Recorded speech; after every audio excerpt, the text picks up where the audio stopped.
to hold for something like that and stay with that idea, then using any time frame less than an hour, you can do a 15-minute fair value gap with, with the silver bullet mindset. Silver bullet is not simply a matter of limiting it to a specific time. All I've done was take very specific generic times where order flow is going to be one-sided. That's what's occurring there because the algorithm is going to start spooling and delivering price one-sidedly.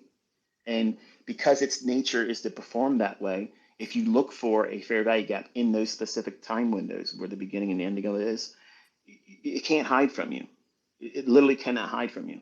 It's a matter of you knowing what you're likely to draw to at that given time of day, whether it be London, PM session, AM session, it matters not. But you have to warm up to the idea of whatever it is you're trying to do, any one of those particular times of the day, that's where you should bloom, where you're planted. Plant yourself right there and say, okay, I don't care what ICT and the rest of his crew does and what their trades. I don't care about that. I don't care what new PD array or what model I release in October. I don't give two spits about whatever I talk about in the future in a book. I'm trying to nail down one thing so I can start getting good at doing one thing right now. You start with when can you get in the charts?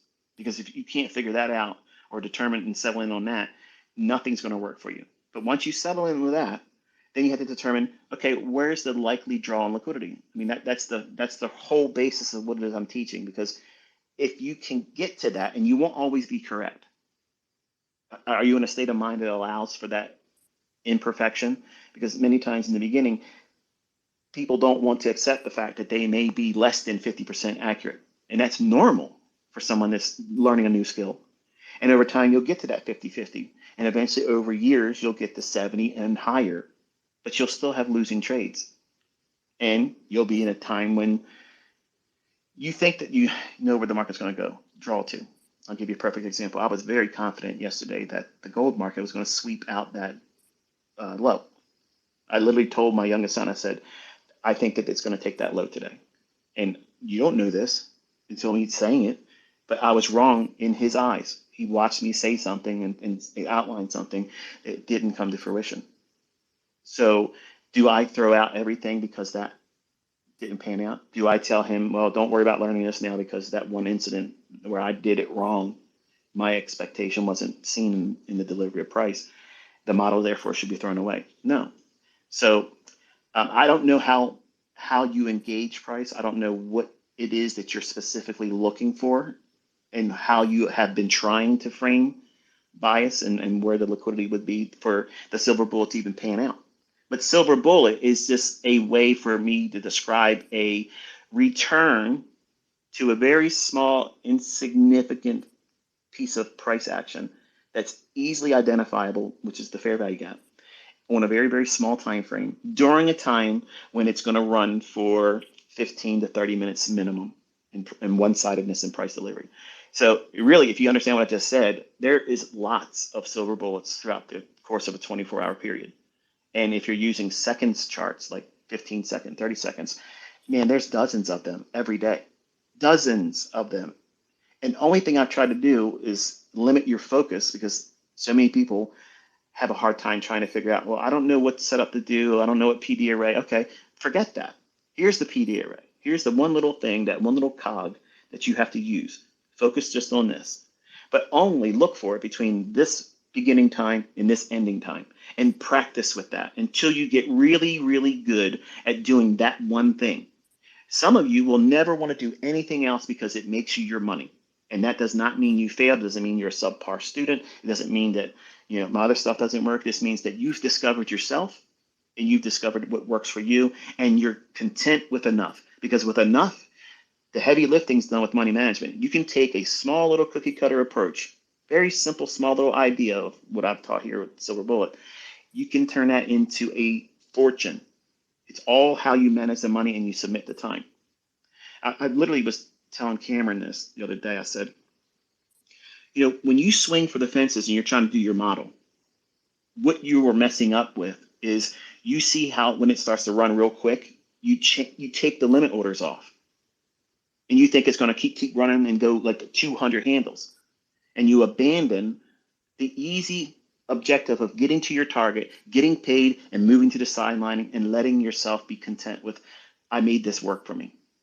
And then learn by experience that this is how many times over the course of 3 months, 6 months, a year, this is how many times I did that very thing. And yes, 50 to 100 times more, it went way beyond where I got out at. That's encouragement that you were doing the right thing. But until you do something and get a measurable baseline and prove to yourself that you can be disciplined doing just that, you won't get to these big grand slam home runs where you're doing the full daily range, because that's what he wants to do. He wants to catch those big moves, but he's trying to skip over something. So I'm taking a great deal of liberty, and I'm trying not to be offensive in replying to you. I don't know what you've done, and I don't know how you yourself, and please don't be offended by what I'm about to say, Kit, or anyone else that's listening. I don't want this to be one of those sit down and ask, dear Abby, like I'm gonna I'm gonna have a one-on-one mentorship with you No in doubt. 5 minutes now, because first of all, we won't get through anything, and it'll alienate everyone else that's listening. But I'm trying to be inclusive, so that way everyone that may have a question or something similar along the same vein, you have to have a target. You have to have an approach. What are you framing the draw on liquidity? Are you using a day where you think that it dropped early in the day, but eventually it's going to have a higher close or a higher high in the day? Okay, then that sets the framework for you, probably avoiding the morning session. Don't do anything in the morning session, and set your sights on the PM 2 o'clock to 3 and or 3 to 4. There's a silver bullet in there. Okay, it's going to be there. But what are you going to be aiming for? In that case, if you felt that the morning session dropped was just the making the low of the day, and then the PM session is going to just expand, going higher, going into the close, well, it goes without saying that you're going to be looking for expansion in the afternoon.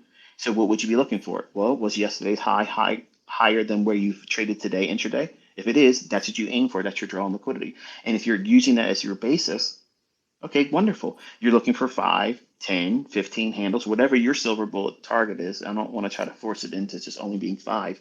But in the beginning, I believe everybody should be striving for just 5 handles.